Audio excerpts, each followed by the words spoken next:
Welcome to today's Godly Play story. We are so glad you're here. Today, Miss Jess and I are going to be telling the story in a little bit of a different way. But don't worry, we live in the same house. We're not breaking any rules by being side by side. Today's Godly Play story is the story of King David from the Old Testament. It's the story about a man who was chosen by God, and at times he made some mistakes. But by asking forgiveness, God still blessed him. Take a moment and set your circle and be ready for our story.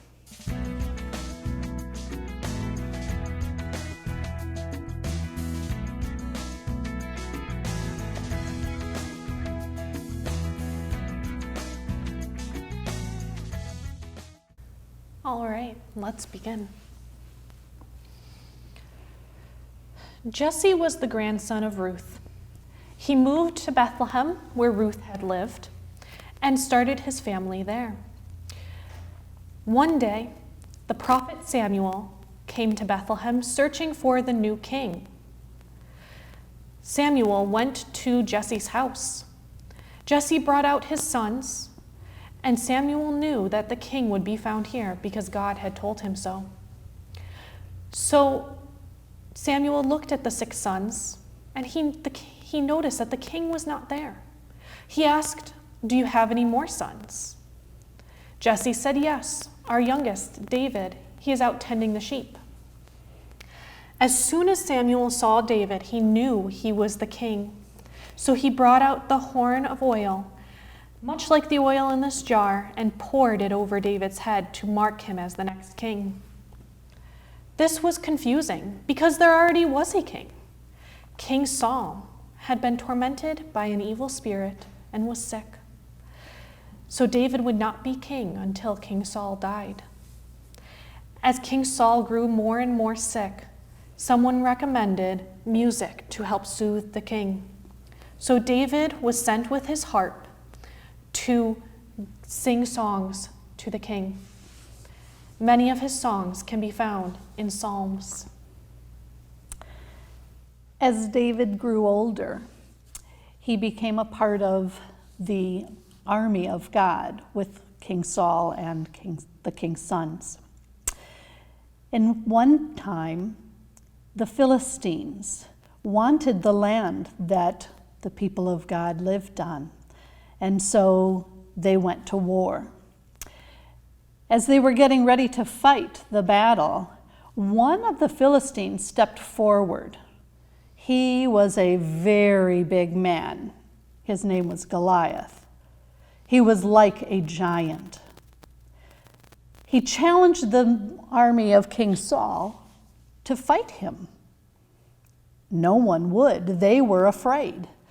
So David decided he would try. David stepped forward. They tried to put the army or the armor of the king on him, but it was too heavy. He couldn't wear that.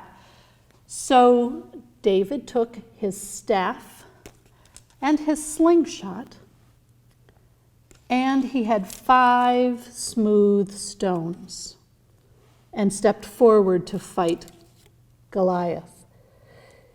David thought, "I've used these tools to kill lions and bears to protect my sheep. Why wouldn't they work to help me keep the people of God safe?" And they did. The people celebrated when David killed the giant Goliath, and he from then on became known as a very great soldier for the army of God. When David was older, he joined the army as a soldier. Jonathan, one of King Saul's many sons, was also a soldier, and Jonathan and David became great friends. Jonathan defended David against everybody, including King Saul. You see, David was a very good soldier and became very popular, even more popular than the king himself. So King Saul decided that he must kill David. Jonathan defended David to his father. However, King Saul could not be convinced. So the only thing that would keep David safe was for him to run away and not see his friend for a long time. Another war broke out with the Philistines. So King Saul and his sons and his army went to fight that war. And during that battle, the king and his sons were killed. A man ran and found David with his army of men and shared the news. David was very sad that the king had died and that his friend Jonathan had died also. But now it was time for David to become king. So the man brought the king's crown to David. All of the people of Israel gathered to celebrate, and they cheered the new King David, and they chanted that he would become the shepherd of the people of God. The first thing that King David did was to go to Jerusalem and take it back from the Jebusite people. After that, King David knew that the Ark of the Covenant had been lost to the Philistines a long time ago. So David went to war against the Philistines, and he took the Ark of the Covenant back. When the Ark was placed in the tent in the city of Bethlehem, in the city of Jerusalem, David danced in front of it as king. He wanted to build a great house, a beautiful temple to house the Ark of the Covenant. But God said no. David was a king of war, and his son Solomon would build the temple. King David ruled for a long time. And one day,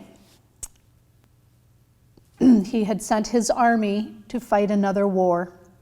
He was at his home in Jerusalem. While he was there, he saw a woman, Bathsheba, the wife of Uriah the Hittite. David loved that beautiful woman and wanted her to be his wife. So he sent Uriah off to battle, and Uriah was killed. King David married Bathsheba.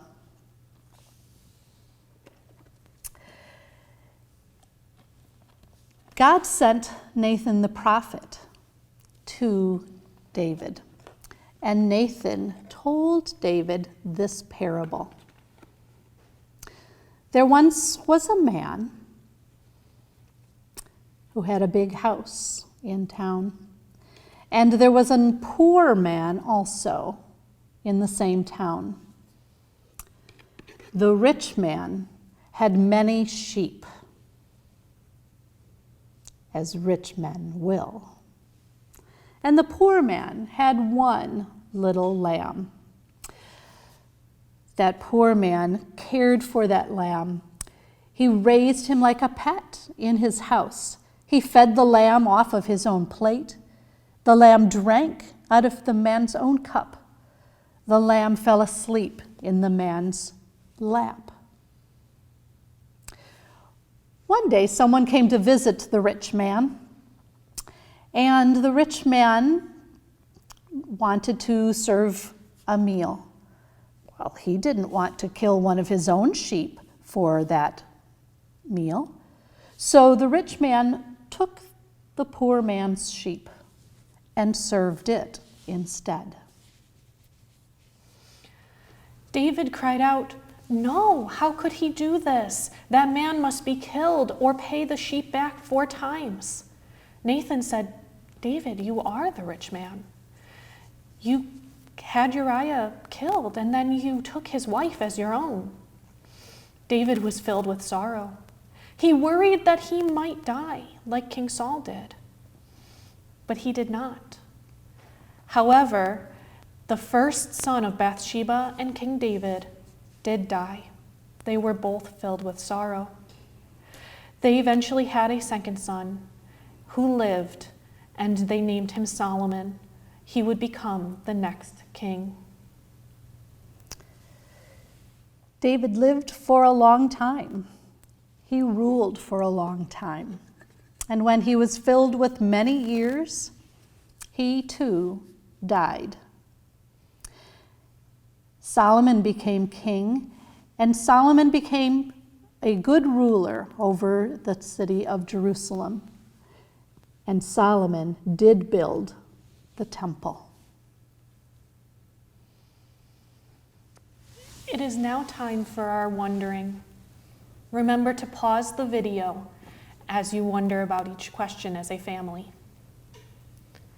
I wonder, what part of this story did you like best?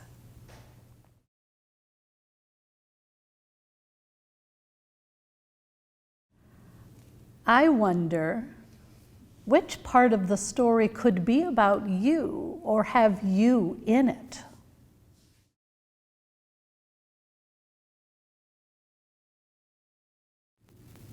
I wonder, what could God be asking you to do differently?